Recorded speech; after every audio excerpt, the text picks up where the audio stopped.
Lo percaya gak, kalau ada desa di Sumatera Utara yang punya aturan aneh? Lo gak boleh tidur, pas musik gondang diputar. Katanya sih, kalau lo tidur, lo gak bakal bangun lagi sebagai manusia. Ini bukan kisah nyata, tapi, siapa tahu, fiksi ini lebih ngeri dari kenyataan. Oke, kita lanjut aja ke ceritanya. Namaku Andi, umurku 25 tahun. Aku seorang konten kreator yang fokus bikin video tentang budaya, tempat misterius, dan cerita-cerita horor di Indonesia. Gaya videoku biasanya semi-dokumenter, aku datang langsung ke tempatnya, ambil footage, lalu narasiin ceritanya sambil kasih fakta-fakta menarik di balik kisah itu. Nah, waktu itu aku lagi nyari ide buat episode baru. Konten terakhirku tentang hutan larangan di Kalimantan lagi naik-naiknya, jadi aku pengen cari yang selevel, atau bahkan lebih ngeri. Ketemulah satu topik menarik, sebuah desa terpencil di Sumatera Utara yang katanya punya larangan unik soal musik gondang. Katanya sih, kalau musik gondang diputar di malam hari, kita gak boleh tidur. Gak boleh ninggalin rumah juga. Aku pikir, wah, ini bisa banget jadi konten yang epik. Apalagi belum banyak yang angkat cerita soal budaya Batak dalam genre horor. Jadi aku mulai cari info. Buka forum-forum lama, cek Reddit, sampai ke blog pribadi yang isinya nyeritain pengalaman orang-orang yang katanya pernah, hampir, ke desa itu tapi batal karena rasa gak enak. Dari situ, aku mulai dapat petunjuk soal lokasi desanya. Nggak jelas disebut nama desanya, tapi beberapa petunjuk kayak, di balik bukit kembar, atau, jalan tanah setelah jembatan gantung, mulai ngebentuk gambaran. Aku putuskan buat berangkat sendirian. Bawa kamera kecil, drone, dan perlengkapan standar buat traveling ringan. Aku naik pesawat ke Medan dulu, lalu lanjut naik bus kecil ke arah kawasan pegunungan yang katanya masih ada desa adat Batak yang jarang terjamah turis. Sampai di kota kecil terakhir sebelum masuk ke wilayah yang dimaksud, aku sempat ngobrol sama beberapa warga lokal. Aku tanya-tanya santai soal desa itu. Tapi begitu aku sebutin ciri-ciri desanya, wajah mereka langsung berubah. Salah satu bapak supir angkot yang dengar aku ngomong langsung geleng-geleng kepala. Dia bilang, "Nak, itu bukan desa buat wisata. Situ bukan tempat orang datang buat senang-senang. Kalau bisa jangan ke sana.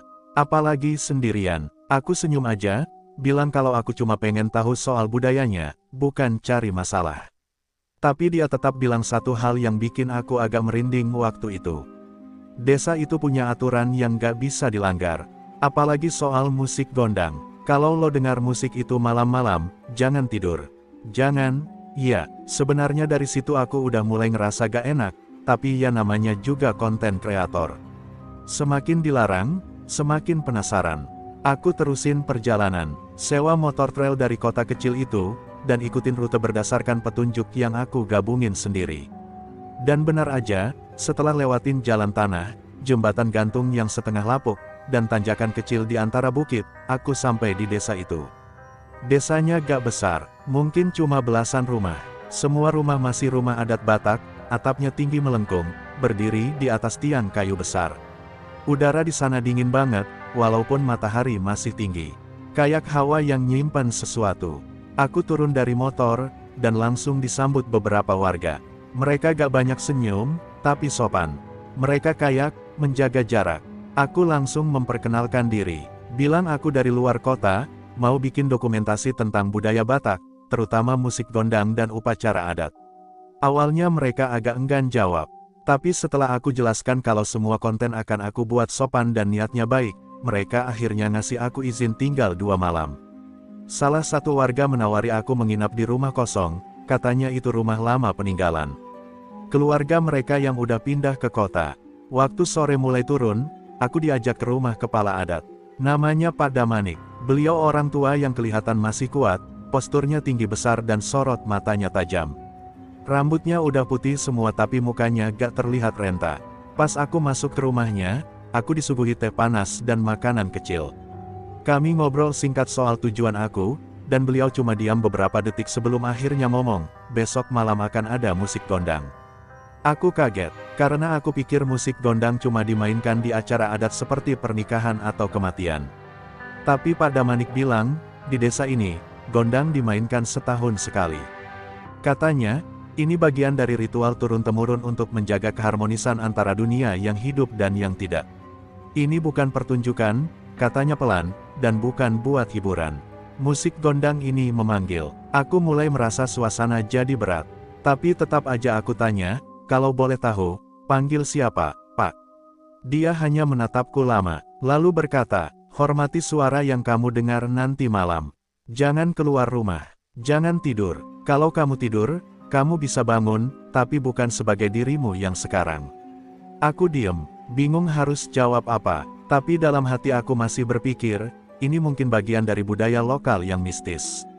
Aku sebagai orang luar wajib menghormati, iya, tapi mungkin gak sehoror itu, pikirku waktu itu. Malam pertama di desa itu cukup tenang. Aku nginep di rumah kayu yang dibilang rumah kosong itu. Rumahnya sederhana, cuma ada satu kamar tidur, ruang tengah, dan dapur kecil yang kayunya udah lapuk. Aku pasang tripod, ambil beberapa footage sore dan malam, sambil nyatat suara latar buat ambien video. Tapi makin malam, aku makin sadar satu hal, desa ini sunyi banget. Gak ada suara ayam, gak ada suara jangkrik, bahkan angin pun kayak pelan banget hembusnya. Gak kayak desa-desa lain yang biasa aku kunjungi. Semua rumah tertutup, gak ada obrolan warga, gak ada suara TV, atau suara tawa anak-anak. Tapi anehnya, bukannya takut, aku malah jadi makin penasaran. Menjelang tengah malam, aku tulis skrip untuk narasi di ponsel. Tapi saat lagi nulis, aku dengar suara ketukan pelan di dinding rumah. Sekali, lalu hilang. Aku keluarin kamera, tapi pas aku nyalain, gak ada apa-apa.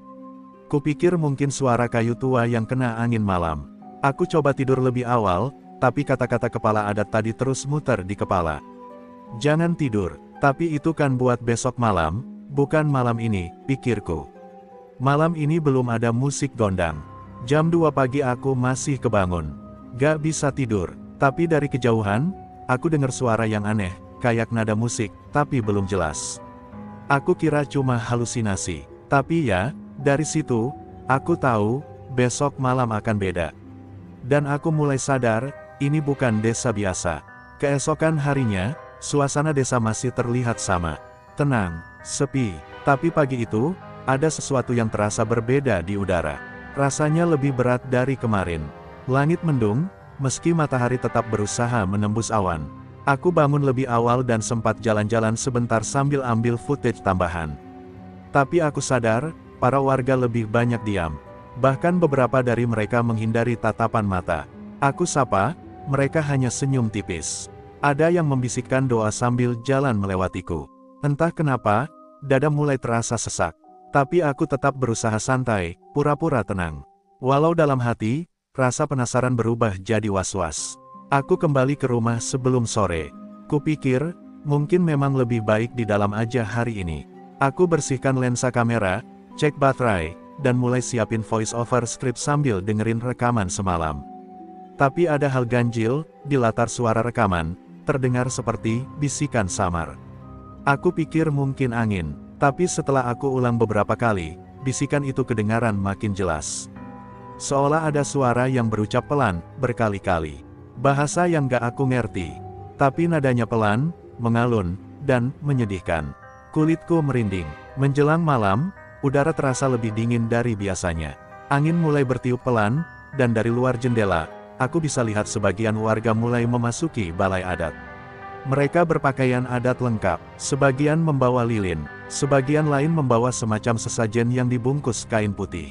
Semua bergerak pelan, teratur, dan hening. Gak ada suara obrolan, gak ada suara anak-anak, seperti seluruh desa menahan napas. Jam 11 lewat beberapa menit, aku dengar suara pertama. Bunyi gondang yang pelan, tapi berat. Seperti pukulan dari balik tanah. Dentuman pertama membuatku merinding. Aku langsung berdiri dari tempat duduk, mendekat ke jendela, lalu intip sedikit dari celah tirai. Di balai adat yang jaraknya gak terlalu jauh dari rumah tempatku menginap, aku lihat beberapa laki-laki memukul alat musik gondang. Irama mereka pelan, tapi beraturan. Dalam gelap, api lilin membuat bayangan mereka terlihat panjang dan goyah. Asap tipis naik ke udara. Musik itu gak keras, tapi entah kenapa, rasanya menusuk ke dalam kepala. Kayak ada getaran yang bikin jantungku berdetak gak beraturan. Semakin lama, musik itu berubah. Dari yang awalnya lambat, menjadi lebih cepat.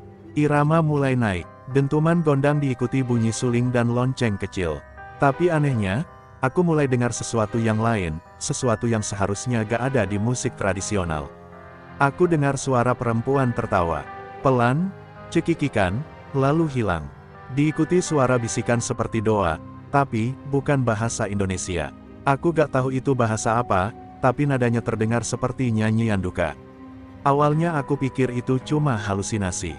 Mungkin aku terlalu capek, tapi suara-suara itu makin jelas. Makin nyata. Aku matiin semua alat rekam dan gadgetku. Tapi suara itu masih ada. Berarti bukan dari alat. Ini bukan efek. Ini beneran. Tangan dan kakiku mulai dingin. Aku duduk di sudut ruangan, sambil memeluk lutut. Musik gondang terus berputar, terus berdentum. Tapi lama-lama, aku ngerasa musiknya masuk ke kepala. Kayak ada energi dari musik itu yang nyusup ke dalam pikiranku. Aku mulai gelisah. Pikiran bercampur. Rasanya kayak mimpi yang belum mulai tapi udah bikin takut. Jam 1 dini hari, aku udah mulai kehilangan sens waktu. Aku gak tahu udah berapa lama aku duduk diam sambil dengerin suara musik yang terus muter itu. Tapi tiba-tiba, angin kencang menerpa rumah. Tirai bergoyang, lantai kayu berderit pelan. Aku bangun berdiri, dan entah kenapa, aku bergerak ke arah jendela. Aku cuma pengen tahu, sekilas aja, aku intip lagi dari celah kecil. Dan di sanalah aku lihat mereka. Satu sosok pertama berjalan pelan di depan rumah. Badannya tinggi besar. Bajunya putih, lusuh. Tapi, dia gak punya kepala. Jalan lurus, langkahnya pelan tapi mantap. Lalu di belakangnya, ada lagi. Sosok lain, sama. Tubuh manusia, tapi tanpa kepala. Bajunya gelap, jalan kayak orang biasa. Tapi gak ada wajah, gak ada suara langkah. Aku langsung mundur dari jendela. Nafasku sesak, tangan gemetar. Kupikir aku halu. Tapi ketika aku berani ngintip lagi, sosok-sosok itu makin banyak. Mereka semua berjalan dalam satu arah, menuju balai adat. Barisan panjang, pelan, hening. Beberapa dari mereka bahkan kayak bawa sesuatu di tangan. Kayak boneka, atau mungkin, kepala. Aku gak bisa teriak, gak bisa lari. Kaki rasanya lengket di lantai. Tapi lebih dari rasa takut, yang aku rasain, justru rasa ngantuk yang gak masuk akal.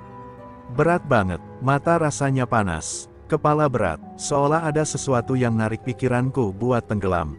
Aku tahu, aku gak boleh tidur. Itu yang dibilang kepala adat. Tapi tubuhku seakan gak denger. Aku cubit tanganku sendiri.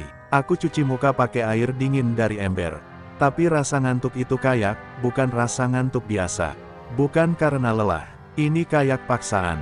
Kayak ada sesuatu di musik itu yang bikin otakku berhenti nolak. Semakin musik dimainkan, semakin mataku berat. Kayak ada yang bisikin, tidur aja, cuma sebentar, cuma sebentar. Aku baring di lantai, niatnya cuma rebahan sebentar, tapi ternyata aku malah makin tenggelam. Mataku udah mulai merem waktu aku dengar suara dari balik dinding rumah. Suara ketukan, pelan, 3 kali, lalu diam, lalu terdengar langkah di luar, sangat dekat. Lalu suara gondang tiba-tiba makin keras. Irama makin liar, seolah semua suara dari desa itu menyerbu masuk ke telinga. Campur aduk, tertawa, tangisan, musik, bisikan, detak jantungku sendiri jadi kayak genderang perang. Tapi entah kenapa, tubuhku gak bisa bangun lagi. Aku sempat buka mata 1 kali sebelum akhirnya benar-benar terlelap. Dan dari langit-langit rumah, aku lihat bayangan tinggi besar, bukan manusia, berdiri di sudut ruangan. Matanya merah, tapi gak ada kepala. Setelah itu, semuanya gelap. Aku kebangun dengan pelan, tapi entah kenapa, rasanya beda. Bukan cuma karena tubuhku masih berat atau kepala masih pening, tapi udara di sekelilingku terasa aneh. Dingin, lebih dingin dari malam sebelumnya. Udara itu bukan dingin biasa, tapi dingin yang menggigit, dingin yang diam. Dingin yang mati. Ruangan tempat aku tidur masih sama, rumah kayu tua yang aku tempatin dari kemarin. Tapi warnanya kelihatan lebih kusam. Kayu-kayunya lebih gelap, debu-debu menempel lebih tebal, dan cahaya, ya Tuhan, cahayanya kayak gak masuk dari luar. Padahal jendelanya kebuka, tapi gak ada sinar, yang ada cuma bayangan kelabu, samar, seolah dunia di luar jendela itu bukan pagi atau malam, tapi semacam waktu yang gak jelas. Aku duduk perlahan, mencoba bangun. Tubuhku terasa ringan, tapi bukan ringan yang enak. Lebih kayak kosong. Aku gak ngerasa lapar, gak haus, gak kebelet apapun. Tapi jantungku berdetak kencang, walau aku gak yakin itu benar-benar jantung. Rasanya seperti, ada yang masih hidup, tapi aku gak ngerti bagian mana dari tubuhku itu.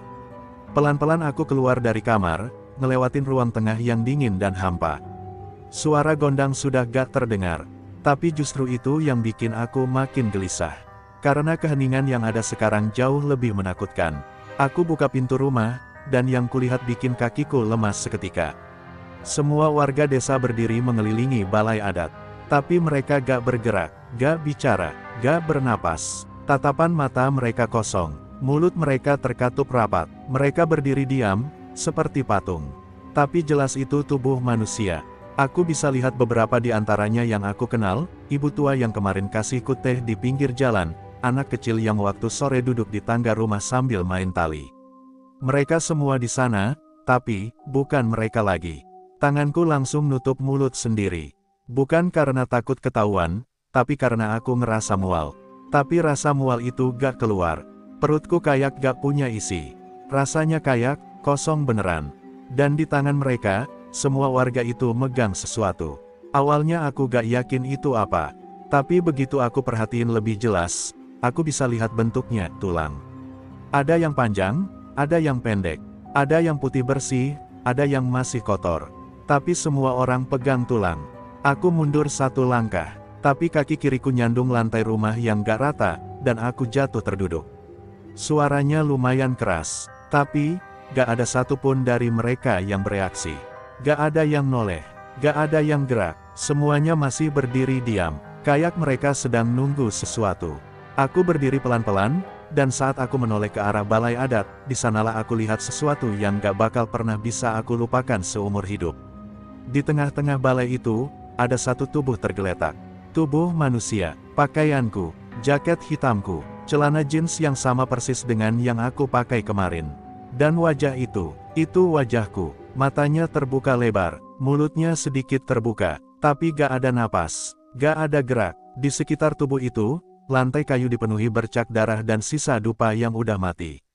Dan di dadanya, diletakkan sepotong tulang panjang, mungkin tulang paha manusia. Aku langsung mundur, panik, jantungku, atau apapun yang berdetak di tubuh ini, berdegup makin cepat. Aku teriak, aku benar-benar teriak sekencang mungkin.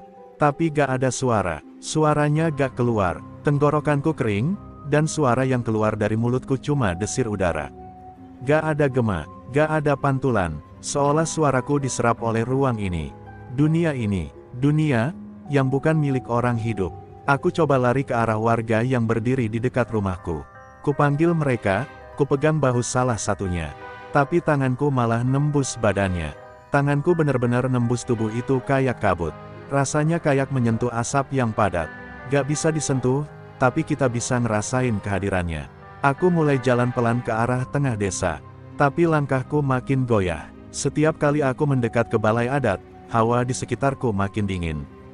Bukan dingin cuaca, tapi dingin yang kayak hidup. Kayak ada sesuatu yang memperhatikan. Kayak ada mata yang gak kelihatan tapi ngelihatin aku dari setiap sudut desa ini. Aku berdiri gak jauh dari tubuhku sendiri. Aku gak tahu harus nangis atau teriak atau pingsan, karena mungkin sekarang aku udah gak punya emosi yang sama kayak manusia. Tapi satu hal yang aku tahu, satu hal yang jelas banget. Aku udah gak hidup, tapi aku masih ada, masih sadar, masih melihat, masih terperangkap. Dan saat aku berdiri di sana, menyaksikan diriku sendiri yang terbujur kaku, warga desa mulai bergerak. Perlahan, serentak, tanpa aba-aba, mereka semua melangkah maju. Mata kosong itu sekarang mengarah ke tubuhku.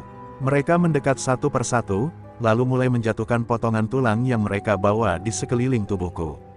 Bunyi tulang bertabrakan dengan kayu balai adat terdengar jelas. Keras, retak, sakit di telinga. Setelah semua tulang dijatuhkan, mereka berlutut. Masih dengan wajah datar, lalu mereka mulai menggumam. Pelan, kompak, suaranya seperti doa dalam bahasa kuno. Tapi yang aneh, aku bisa ngerti artinya. Seolah di dunia ini, bahasa apapun jadi bisa dimengerti oleh yang mati. Mereka bilang, satu jiwa kembali. Satu tubuh kembali, satu malam, satu pintu terbuka. Dan tiba-tiba, dari tubuhku yang tergeletak itu, keluar asap tipis berwarna gelap. Asap itu naik ke udara, lalu berputar mengelilingi tubuhku, yang sekarang berdiri dalam wujud seperti kabut transparan. Aku bisa lihat diriku sendiri dalam bentuk bayangan, tapi tanpa wajah. Lalu sosok itu, aku yang lain, menatapku. Gak ada mata, gak ada mulut, tapi aku tahu dia sadar aku ada di sini. Kami saling menatap, dua versi dari diriku berdiri di sisi dunia yang gak sama. Dan dalam sekejap, dia mulai menyerap kabut di sekitarnya. Dan perlahan, dia menghilang. Aku coba kejar, aku coba berteriak, marah, takut, semuanya. Tapi gak bisa, gak ada suara, gak ada kekuatan. Dan dari kejauhan, aku dengar suara gondang mulai berdentum lagi. Tapi kali ini lebih pelan, lebih berat. Dan dari balik pepohonan, sosok-sosok tanpa kepala mulai keluar satu persatu, seperti kemarin malam. Tapi sekarang, aku bisa lihat wajah mereka. Dan satu di antaranya, senyumnya mirip aku. Aku berdiri diam di tengah kegelapan yang dingin dan sunyi itu, masih menatap kosong ke arah tubuhku sendiri yang perlahan mulai pudar. Sosok bayangan yang tadi menyerap kabut kini sudah benar-benar hilang. Entah kemana perginya, aku sendiri masih berdiri, atau lebih tepatnya, melayang tanpa benar-benar merasa menyentuh tanah. Di sekitarku, warga desa sudah kembali ke posisi semula. Diam, tak bergerak. Tapi aku merasa mereka belum selesai. Ada semacam energi yang belum sepenuhnya menghilang dari tempat ini. Dan lalu, dari arah balai adat, muncul satu sosok. Tubuhnya tinggi, tegap, rambutnya putih terikat rapi, dan wajahnya tetap sama, tenang tapi mengintimidasi. Pada Manik, kepala adat desa ini. Tapi kali ini, dia berbeda. Matanya tak lagi terlihat manusiawi. Warna putih matanya mendominasi, pupilnya kecil sekali, seperti lubang kecil di tengah kabut. Langkahnya tidak mengeluarkan suara saat berjalan di atas lantai kayu yang seharusnya berderit. Dan saat dia berdiri tepat di depanku, entah kenapa, tubuhku, atau apapun bentukku sekarang, refleks menunduk. Seolah ada kekuatan tak terlihat yang menekan pundakku untuk patuh. Dia menatapku, lama, lalu akhirnya dia bicara, pelan tapi jelas. Setiap tahun, satu orang luar harus jadi tumbal. Gondang harus dimainkan, arwah harus dibangunkan. Nadanya datar, tanpa penekanan emosi. Tapi kata-katanya berat, menggema di kepalaku, seperti suara yang datang dari dalam diriku sendiri. Kalau tidak, pintu-pintu akan terbuka. Batas akan runtuh. Dan yang tidur, akan bangun tanpa kendali. Aku gak langsung paham apa maksudnya. Tapi kemudian, dia melanjutkan. Desa ini, tempat ini, adalah penjaga. Bukan hanya tempat tinggal kami, tapi benteng. Di bawah tanah ini, ada sesuatu yang harus terus ditenangkan. Setiap tahun, satu arwah dari luar harus dikorbankan agar keseimbangan tetap ada. Itulah tugas gondang, itulah fungsi ritual. Aku hanya bisa diam, mulutku ingin bertanya, ingin marah, ingin minta penjelasan, tapi tak ada satupun kata yang keluar. Hanya kesadaran yang berjalan sendiri tanpa bisa dikendalikan. Kenapa aku? Pikirku, kenapa harus aku? Tapi sebelum aku sempat berontak dalam hati, Pada Manik menjawab pertanyaan yang belum sempat aku ucapkan. Kamu datang sendiri, kamu yang memilih jalan ini. Kami hanya membuka pintu. Kata-katanya menghantam lebih keras dari apapun yang kudengar sebelumnya. Seolah semua ini memang sudah ditakdirkan. Atau lebih tepatnya, sudah direncanakan sejak awal. Aku cuma pion, cuma bagian kecil dari sebuah siklus yang sudah berjalan lama. Kamu tidak sendiri, lanjutnya. Sebelummu, banyak yang datang. Banyak yang ingin tahu, tapi hanya satu yang terpilih setiap tahunnya. Dan tahun ini, kamu adalah penggantinya. Lalu dia membalikkan badan dan berjalan pelan menjauh dariku. Tapi aku gak bisa bergerak. Tubuhku terkunci di tempat. Saat aku menunduk, aku melihat tanganku, atau apapun bentuknya kini, perlahan berubah. Mulai dari ujung jari, kulitnya menghitam, lalu menghilang, seperti terbakar dari dalam. Bukan panas, tapi lenyap, kosong. Satu persatu bagian tubuhku mulai menghilang, tapi aku masih sadar. Masih merasa lengkap. Aku melayang, seperti kabut yang belum tahu mau kemana. Malam mulai semakin gelap, angin kembali bertiup pelan. Tapi kali ini, angin itu membawa suara gondang yang jauh dari kejauhan. Suara dentumannya pelan, tapi familiar. Nada yang sama, irama yang sama, dan perlahan, tubuhku yang nyaris menghilang mulai membentuk wujud baru. Bukan seperti manusia lagi, lebih seperti bayangan dari diriku yang dulu. Tapi kali ini tanpa kepala. Aku bisa melihat diriku dari sudut pandang yang aneh, seperti melihat tubuh sendiri dari atas. Tubuh itu berdiri diam, tangan terkulai, tapi ada kekuatan di dalamnya. Dan entah dari mana datangnya, aku mulai berjalan. Bukan karena aku ingin, tapi karena aku harus. Kakiku bergerak mengikuti irama gondang yang kini makin keras. Irama yang seolah menarikku keluar dari diri. Aku melewati rumah-rumah warga yang kini terlihat seperti reruntuhan tua yang ditinggalkan. Dindingnya lapuk, atapnya berlubang. Semuanya, bukan seperti yang kulihat kemarin. Aku sadar, tempat ini bukan dunia yang sama. Di jalan desa yang sempit itu, aku tidak sendiri. Sosok-sosok lain mulai berjalan bersamaku. Semua tanpa kepala, ada yang memakai baju modern, ada yang berpakaian dari zaman puluhan tahun lalu. Seorang perempuan muda dengan rambut panjang mengenakan seragam sekolah. Seorang bapak-bapak dengan jaket kulit yang sobek. Seorang anak kecil yang menggenggam boneka lusuh. Semua melangkah dalam diam, tanpa suara, tanpa arah, tapi semuanya tahu kemana mereka harus pergi. Kami berjalan seperti arak-arakan yang sunyi. Tapi di telinga kami, gondang terus berdentum. Menggema dalam dada, menggerakkan setiap langkah. Dan ketika aku melewati balai adat, aku melihat para warga berdiri lagi. Tapi kali ini, mereka tidak lagi membawa tulang. Mereka membawa lilin. Lilin itu menyala, dan dalam cahaya kecilnya, aku melihat bayangan kami semua di tanah. Tapi bayangannya punya kepala. Kepala yang menatap ke arah tubuh kami yang kosong. Mata mereka menangis, mulut mereka berteriak, tapi tubuh mereka berjalan diam. Terus dan terus. Aku sadar sekarang, setiap malam gondang dimainkan, kami akan berjalan. Kami, para tumbal, akan keluar dari persembunyian. Mengelilingi desa, menjaga batas, menemani irama yang tak boleh berhenti. Karena kalau berhenti, sesuatu yang jauh lebih buruk akan terbangun. Sesuatu yang bahkan kami, yang sudah mati pun, takut untuk menyebut namanya. Dan aku sekarang adalah bagian dari itu. Bagian dari gondang, bagian dari ritual. Setiap malam, saat dentuman itu terdengar, aku akan bangkit. Tanpa kepala, tanpa arah, tapi dengan satu tugas, menjaga, mengingatkan, mencari yang berikutnya. Karena tahun depan, akan ada satu lagi yang datang. Satu lagi yang penasaran, satu lagi yang merasa dirinya aman. Dan saat dia tertidur, aku akan berdiri di depan rumahnya. Melangkah pelan, menunggu, sampai gondang memanggilnya. Jadi kalau suatu hari lo lagi di desa terpencil, terus lo dengar musik gondang di malam hari, jangan tidur, karena bisa aja, lo dibangunin bukan sama manusia.